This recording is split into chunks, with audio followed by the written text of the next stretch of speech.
Welcome to the Israel Answers series, connecting Israel, the Bible, and you. Join Susan Michael as she explores timely issues and current events from a scriptural perspective to equip the Christian world with a balanced and biblical response.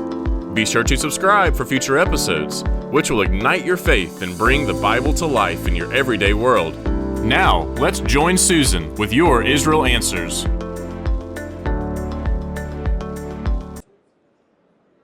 Well, we are here at the 2025 National Religious Broadcasters Convention again today, where we are meeting all kinds of friends and colleagues and tremendous Christian leaders. And so we're really blessed to have with us today Mat Staver. Matt is the chairman and founder of Liberty Counsel, and he has founded Covenant Journey and Christians in Defense of Israel. And you're a lawyer, you handle pro bono religious freedom cases, and I don't know how you do everything. So Matt, thank you for taking a few minutes to spend with us today. Well, thank you, and thank you for an amazing breakfast to honor Israel today at the National Religious Broadcasters Convention. It was packed. Yes. And the program was very good. So thank you for all you do for Israel. I will say that in a room of 5,000 Christian broadcasters, it is so pro-Israel everywhere. Everyone is just so excited and supportive of Israel. So the events are all sold out. You mentioned Israel, and everybody wants to come. Well, you know, the member of the Knesset actually mentioned that as he walks around the NRB floor. And in fact, if you walk around NRB, there's a lot of pro-Israel displays here. Yes. In addition, obviously, to Israel displays from Israel, yes. I can see how he would be very encouraged by the support of the Christian community for Israel, especially at a time like this. Well, Matt, we want to talk about your support of Israel, the things that you've done, and we can talk about the new administration and all. But before we do that, do you mind just telling us about Liberty Counsel and your legal work? Because I'm so impressed by that.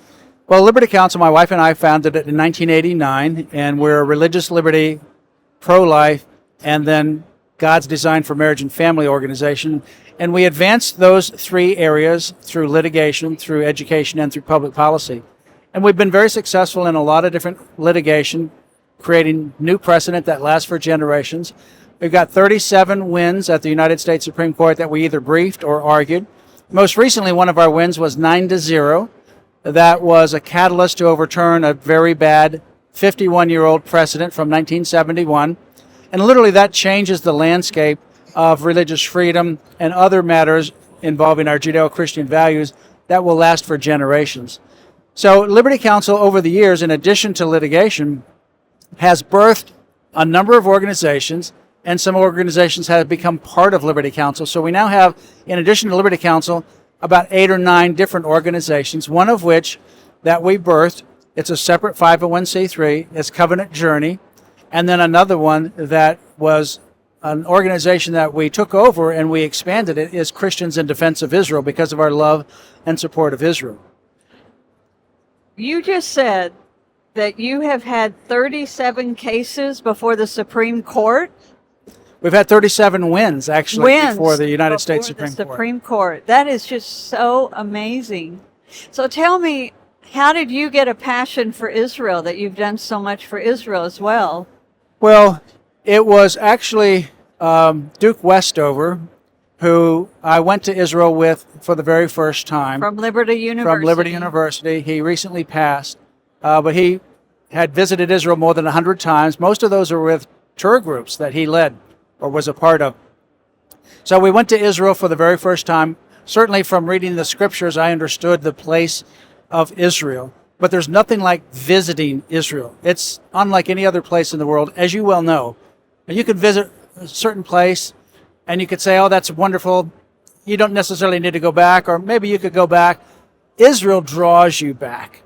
And so when we first visited Israel on a tour with Duke Westover, we just felt the Lord moving in our hearts that we were going to do something more than just be a one-time tourist, that he was going to do something greater. And so we went back again with Duke Westover, and then Mike Huckabee and David Barton and I led the group. And it was in 2010 that we did that tour of Israel with Mike Huckabee and David Barton. And that's when it became more clear that we're going to be very involved in bringing people to Israel. So we went to Israel in June of 2011. We had a week of meetings of a lot of people, and it was highlighted, like with a cherry on top of the cake, with a meeting with Prime Minister Benjamin Netanyahu. It was an amazing event, and he encouraged us to bring young people and others to Israel, and that's when we launched our program to bring Christian college students to Israel and others to Israel. We've been to Israel many times since then, so we launched Covenant Journey. That started to bring just Christian college students to Israel for a life transformative experience. And then we have Covenant Journey Travel that works to bring others that are not students to Israel. And then we also have Christians in Defense of Israel, which is our Israel education and advocacy organization. Well, tell us a bit more about Christians in Defense of Israel. What kind of things do you do? Christians in Defense of Israel advocates about Israel here in the United States, particularly with members of Congress, about pro-Israel kinds of policies.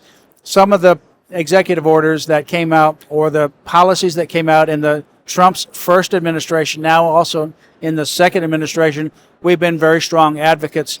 We have an office in Washington, D.C., and so we're very involved on a regular basis with members of Congress and the administration advocating for Israel with regards to laws and policies and the support of Israel. It's our strongest, best ally, of course, in the Middle East. And frankly, it's biblical to do so, as you well know. And so that's the voice that we have. And as part of not only advocating for Israel on the federal level, we do that on the state levels as well with Christians in Defense of Israel. And then the best advocacy of Israel is to actually take people to Israel. Because once you do that, it frankly is life transformative. And just the other day, we got a text message, Cindy Matthews and I, she heads up Covenant Journey, got a text message from one of our college students, alumni. She's no longer a college student. She just finished at the Boston Conservatory, high-level musician. She sent us a text and said that she thinks about Israel every day, and since October 7, being in Boston with some of her college and master-level students and classmates, she's been able to advocate for Israel against antisemitism that she saw happening among her colleagues and her classmates. And it was Israel's visit, that experience in Israel, that equipped her to do so. And literally, she says, it has changed her life, and she thinks about it every day. She doesn't, it's just literally been transformative. As you know, I mean, it's hard to imagine when I take people to Israel and they ask me, what's your favorite place? And I said, I'm going to ask you that when we're done. And at the end of the trip, I come to them, I said, so what's your favorite place? And they're just like, how do you begin to even say that? It's everything. It's amazing because it's hard to explain unless you visit Israel. Matt, you were recently privileged to be in a meeting with Netanyahu when Yes. he was in Washington, D.C. Tell us what that was like and what you discussed, what you came away with it from. That was an amazing meeting, and I sat across the table toward the end with Benjamin Netanyahu and his ambassadors and others on the other side. And it was the evening before he met with President Donald Trump. And it was in the Blair House where diplomats stay. And it's amazing because he has such a common sense, calming demeanor, and he's so articulate and knowledgeable. And he talked about Israel. And one of the questions that was asked to him was about what can we do to support Israel. And one of the things he said was, reach the young people. He also said, bring people to Israel, but reach the next generation for Israel. He also mentioned some concerns about, for example, Qatar, that Qatar is a sponsor of terrorism, and that if they had put pressure on Hamas, and if the Biden administration had put pressure on Hamas, or I should say Qatar, the hostages would have been released a long time ago. And we need to understand what Qatar is doing on a global scale to export and support terrorism. I just want to explain for our American listeners, a lot of Americans pronounce it Qatar. Qatar. So you're talking about the country of Qatar. That's right. Yeah, some people call it Qatar, some people call it Qatar. It's but that's the country that has Al Jazeera, and that's exporting all kinds of propaganda that's anti-Semitic.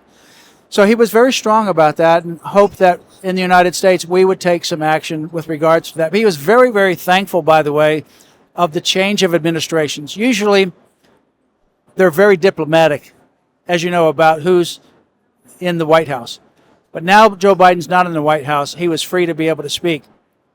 And he talked about how there had been an arms embargo under the Biden administration, and immediately after Donald Trump was sworn in, all of that was lifted, and that it was a great opportunity. I told Prime Minister Netanyahu that there are times in history when there are people or events that coalesce, that change the course of history.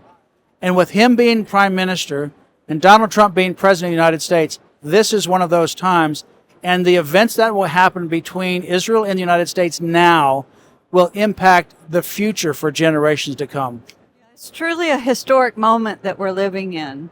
And I think we still have a lot of work to do to turn things around, to correct some of the trends that were going on. But it's going to be just a little bit easier to get the job done. But we still have a lot of work to do. And I always remind our listeners about that. It's not time to sit back and fold your arms and say, oh, well, we've got Trump in the White House. He's going to fix everything.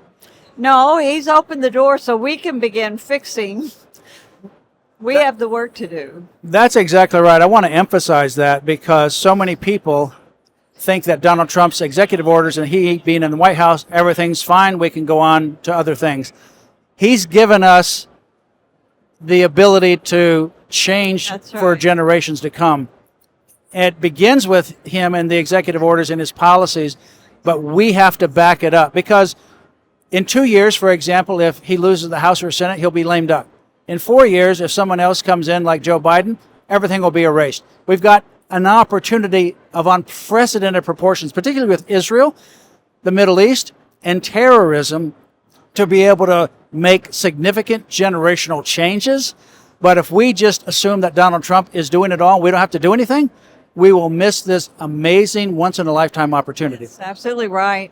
So when you look at this opportunity, what is the Lord burning in your heart as a priority, as something that we really need to focus on that's the most important? Well, I think that Iran needs to be neutralized so that they're not a threat nuclear-wise to Israel or the Middle East or Europe or certainly the United States. That has to be done. And I think what Israel has done with going after Hamas and Hezbollah, I think that's not over yet because you see some of these pockets, for example, inside of Israel that Iran is trying to stir up, particularly in Samaria, in Jenin and other places. So they're not giving up. And we can't assume that the war on terror is over. We've got a great headway to stop it, but we have to finish what started. Unfortunately, October 7 was the most horrible thing that we could imagine. But October 7 also, I think, good things can come out of evil, and God can take what was intended for evil and turn it for good. And I'm praying that that's what will happen with October 7th, that we never forget and that we use this opportunity going forward to make it a better place. That's right. It was a wake-up call. Yeah. And so if we heed the wake-up call and act accordingly, good can actually come out of it. And I think that 50 years from now, we're going to look back and see October the 7th was a major turning point, not just in Israel, which it will be, but even in the whole region and even in the world. And then to have, following a year later, the election of Donald Trump, it's going to be a major turning point. What is your advice to Christians in America? Where do you think we should be focusing on here? And what's your final words to us as Christians here? Well, I think obviously Christians ought to pray, but they ought to get involved. Elections do matter. We've seen that, for example, with the election of President Donald Trump versus what we just came through with the last 4 years. Elections matter. Get involved. Make sure that you have pro-life, pro-family, pro-religious liberty, pro-Israel people at all levels of elected office, and take this opportunity. I can't underestimate this or underscore it enough. We have an unprecedented opportunity we better not squander it, because we can change the world for good for generations to come, for America, for Israel, and against terrorism. You know, next year is, I think, the 250th anniversary of America. And we want to see at that anniversary that we're celebrating the return of our country to its biblical foundations and its Judeo-Christian foundations and values. So that's a pretty good goal for us to have. That's in a great mind. goal. That's a great idea to be reminded that that's 250 years since our founding. Yes. I hope my math is right. So, Matt, thank you so much for stopping by and spending a few minutes with our audience. Your work is phenomenal, and I'm so glad you were able to share with them what you're working on. So thank you, and may the Lord bless your work. Thank you. Always a pleasure, and thanks for all you do for Israel and for the United States of America. We hope you have enjoyed this episode of Out of Zion with Susan Michael. Be sure to subscribe to Out of Zion now on Apple Podcasts, cpnshows.com, YouTube, or wherever you like to listen and learn. Out of Zion with Susan Michael is a production of ICEJ USA, all rights reserved.